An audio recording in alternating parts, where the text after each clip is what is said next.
Si vous aussi vous avez une vieille perceuse comme ça, qui a plus de 15 ans largement et qui ne fonctionne plus parce que malheureusement les batteries ne tiennent plus la charge ou ne chargent plus. On est en présence de batteries 12 volts en NiCd, donc du nickel-cadmium, 2 ampères. On va voir dans cette vidéo comment on peut les restaurer et redonner vie à cette machine. On voit ça maintenant et paf! Allez, c'est parti. Allez, bonjour à tous et bienvenue pour cette nouvelle vidéo. Eh ouais, on va parler de cette machine, une Metabo qui a facilement passé les 15 années d'existence et qui est avec des batteries 12 volts nickel-cadmium. Alors, on va voir dans cette vidéo comment pouvoir lui redonner une vie. Les batteries actuellement ne chargent plus et ne tiennent plus la charge, donc il faut absolument les restaurer. Alors évidemment, il existe plusieurs méthodes pour les restaurer. Certains ont opté pour remettre des cellules lithium-ion à l'intérieur. Alors c'est une idée évidemment, c'est faisable de mettre ce genre de chimie, mais moi je préfère les restaurer à l'identique. Voilà, c'est mon choix.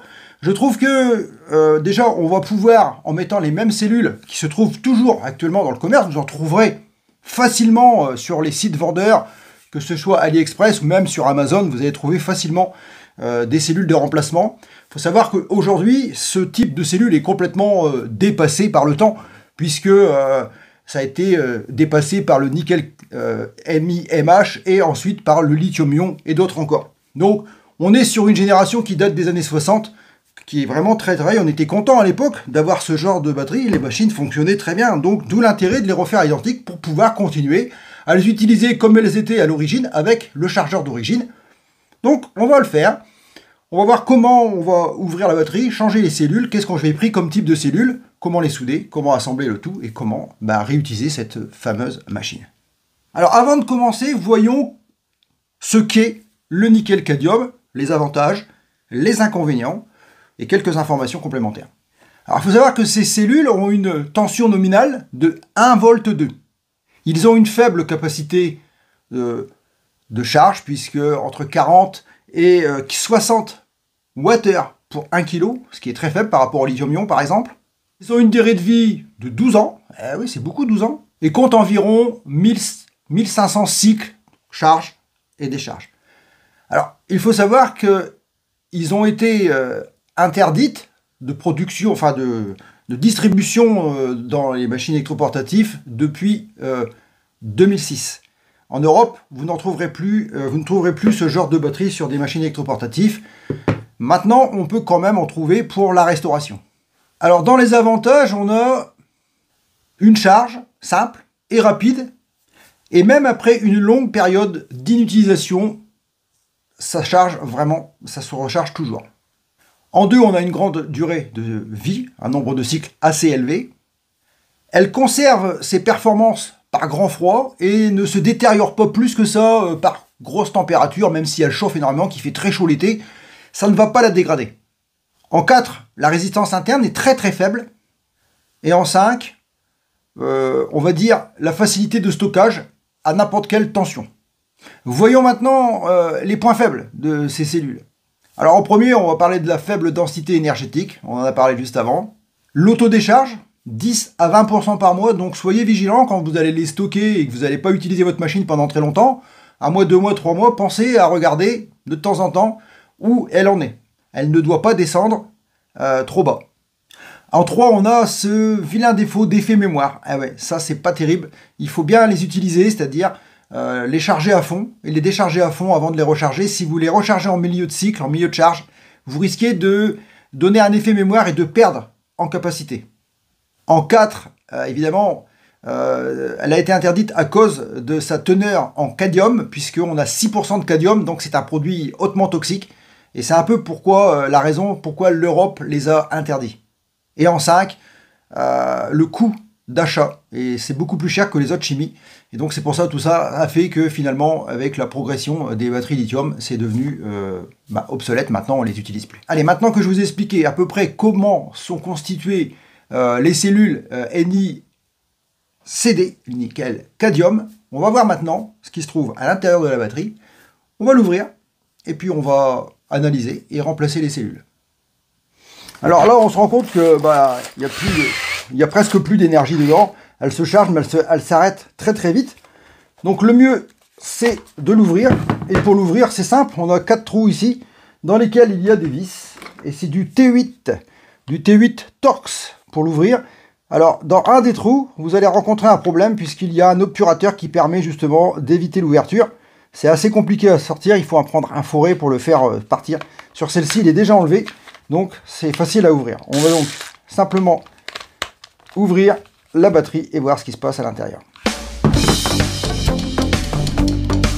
Alors quand on a ouvert, on voit que forcément on a un montage qui ne peut pas être plus simple que celui-ci. Absence de BMS, absence de composants électroniques, il n'y a absolument rien. Un positif, un négatif et simplement ici une sonde thermique reliée donc au négatif et ici au pôle du milieu, tout simplement, rien de plus. Donc c'est vraiment basique. On va pouvoir maintenant vérifier comment c'est monté pour pouvoir refaire exactement la même chose au montage de la nouvelle batterie. On va décoller tranquillement ça avec un soufflet d'air chaud et on va pouvoir récupérer ici cette pièce qu'on va pouvoir remettre donc sur l'autre batterie.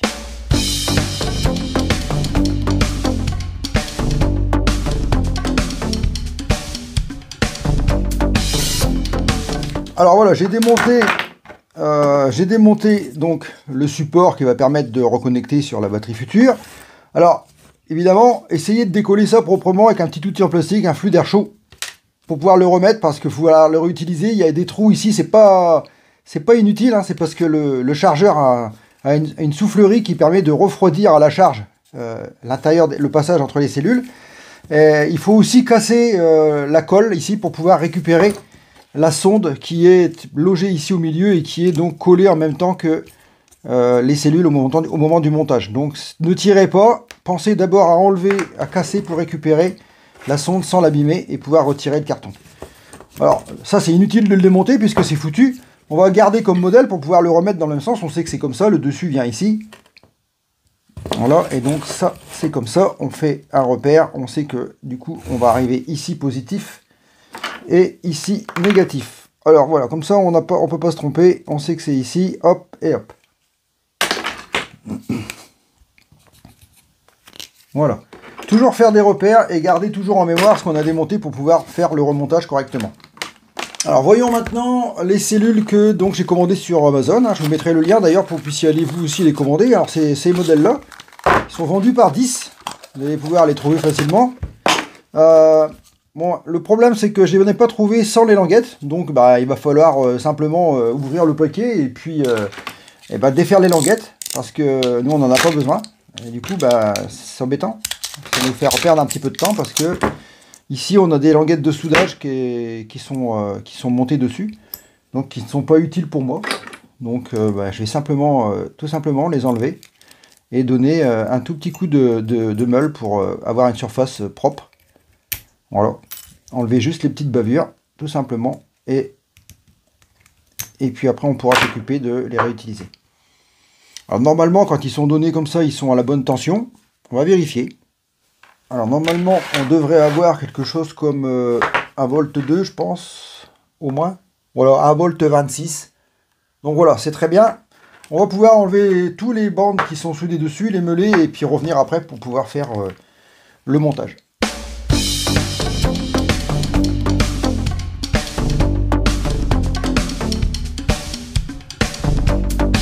Donc voilà, toutes les cellules sont prêtes. On va pouvoir vérifier que la tension est bonne. Parce que il faut quand même, avant de faire le montage, toujours vérifier toutes les cellules. Histoire de voir qu'elles ont bien tous la même tension avant le montage, c'est important. Voilà, 27, 26, 27, c'est bien. 1, 27. Donc on est pas mal. 26, 6, on se tient. Voilà. Toujours vérifier avant l'assemblage. Impeccable. Et parfait. Voilà, ça c'est fait, c'est vérifié, on peut continuer. Alors maintenant pour continuer c'est simple, hein, il suffit de reprendre notre batterie d'origine. Et puis de redessiner le schéma, le même. C'est-à-dire que on va faire pareil que ce qu'on voit là, c'est-à-dire que là on met 2 cellules comme ça. Après, on met 3 cellules debout avec le positif. Voilà, hop. 3, ici, une négative. Ici, positif. Ici, négatif au-dessus. Ici, positif au-dessus.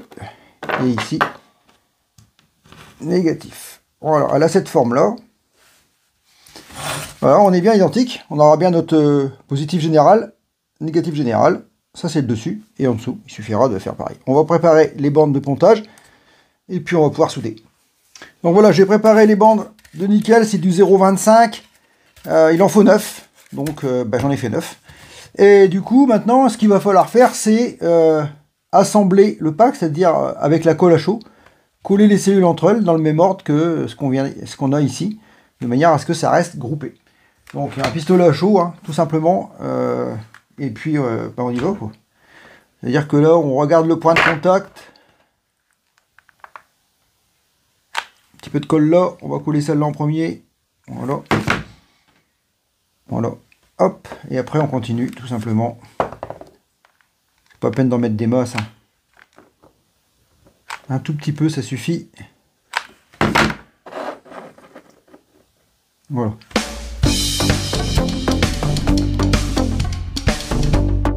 Voilà, donc nos deux packs sont identiques. Maintenant, il ne reste plus qu'à faire l'assemblage des bandes. Et du coup, on va souder tout simplement dans le même ordre que ce qui est indiqué ici. On va suivre exactement le même plan. Et puis ça va bien avancer. On va faire un côté puis l'autre côté ensuite. Et il suffira de remettre à la fin cette pièce-là. Et puis tout refermer.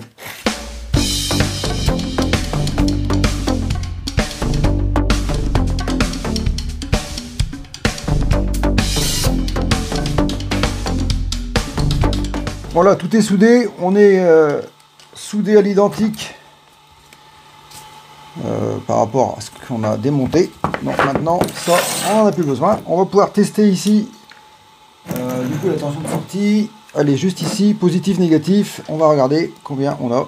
Et on doit avoir 12 volts, voilà, 12 volts, 7. C'est gagné. Reste plus que à refermer, c'est-à-dire à remettre cette pièce au bon endroit avec la sonde au milieu. Mais avant, je vais vérifier, je vais recoller des petites bandes sur les extrémités là. Alors comme ici, forcément, au démontage, c'est abîmé et que je veux pas perdre le contact avec les bandes, je vais donc déjà commencer par les redresser un petit peu à la pince.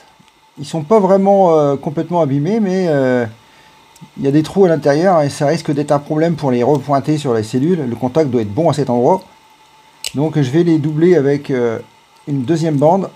Donc pour le faire, c'est simple, hein. Vous prenez deux bandes de nickel, la même épaisseur que vous avez mis ailleurs, vous les mettez sur quelque chose qui résiste à la température, comme là par exemple, on a la pierre réfractaire.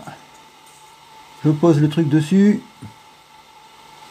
Là, je vais réduire ma tension ici, je vais mettre à 20. Ok. Et je vais donc pointer ici.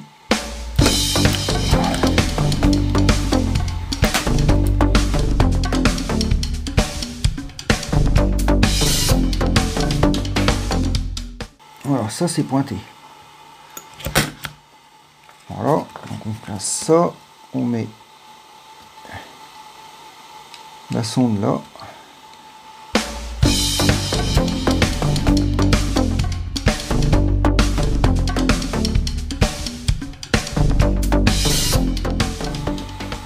Voilà, donc pour le coup, j'ai été obligé d'utiliser les grosses pointes de touche parce que c'était difficile à souder vu que l'épaisseur, elle était importante, mais j'y suis arrivé. Voilà, donc là, ça y est, c'est fini, c'est pointé.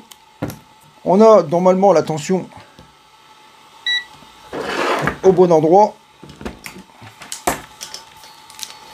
Donc, théoriquement, on doit avoir la tension positive, négative. Voilà, je fais à l'envers, forcément. Hop. Positif, négatif, 12,70, c'est parfait. On est bon. Et bien maintenant que c'est fait, on peut arrêter ça. Et on va pouvoir passer au remontage tout simplement, puisque là c'est fini. C'est déjà terminé, donc c'est très rapide. Il suffit simplement de remettre les deux éléments.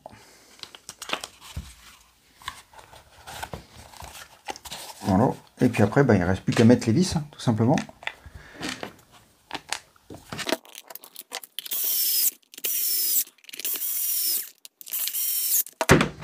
Voilà. Et on peut...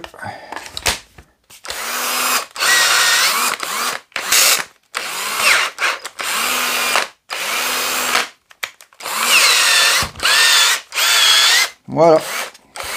Alors, maintenant que la batterie est terminée, ne la mettez pas en charge. C'est important. Moi, je vais commencer par la descendre à 10 volts avec le DL24 et après, je la mettrai en charge pour pouvoir éviter, évidemment, l'effet mémoire sur ces batteries-là. Soyez vraiment prudents sur ça. Il faut bien la décharger à fond avant de la recharger et la recharger à fond, mais jamais la recharger sur une tension intermédiaire. C'est le cas là. Donc là, je ne vais pas la mettre en charge maintenant. Je vais d'abord la vider et après, je vais pouvoir la recharger. Alors, si vous n'avez pas de DL24 pour la décharger, vous la mettez sur la machine, vous l'utilisez qu'attend qu'elle ait plus de puissance avant de la mettre en charge. Moi, j'ai un DL24, donc je vais en profiter. Je vais donc régler l'appareil